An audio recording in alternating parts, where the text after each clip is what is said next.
Ward number 10માં દબાણ શાખાની team દ્વારા દબાણો દૂર કરવામાં આવી રહ્યા છે। જનકનગરથી લઈ અને બંસલ મોલ સુધી અનેક જે દબાણો કરવામાં આવ્યા હતા, એટલે કે તારની વાડ, કમ્પાઉન્ડ વોલ અને અનેક શેડ, તે પોલીસના ઉચ્ચ અધિકારીઓ સાથે જ દબાણ શાખાની ટીમ અને ફાયર વિભાગના જવાનોની હાજરીમાં આ દબાણો દૂર કરવામાં આવી રહ્યા છે। વોર્ડ નંબર 10ના વિસ્તાર ગોકુળ પાર્ટી પ્લોટની પાછળ 7.5 મીટરથી 9 મીટર અને 12 મીટર ટીપી રોડ ખોલવાની કામગીરી શરૂ કરવામાં આવી હોય, જેમાં અડચણરૂપ થતા જે દબાણો છે તેને હટાવવામાં આવ્યા છે।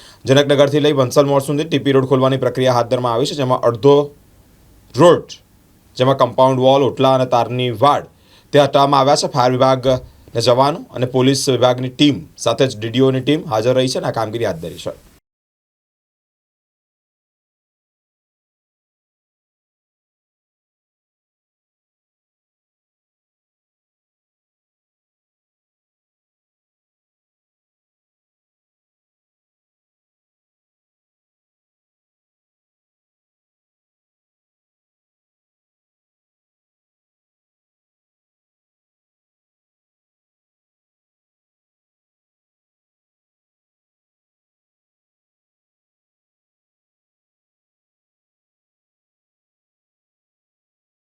આજે વહીવટી board number 10માં Janaknagar Gokul party પ્લોટની પાછળનો વિસ્તાર છે, એમાં 7.5 મીટર, 9 મીટર અને 12 મીટરનો ટીપી રોડ ખોલવાની કામગીરી આજરોજ હાથ ધરવામાં આવી છે। જનકનગર સોસાયટીથી બંસલ મોલ તરફ ગોકુળ પાર્ટી પ્લોટની પાછળનો ભાગ।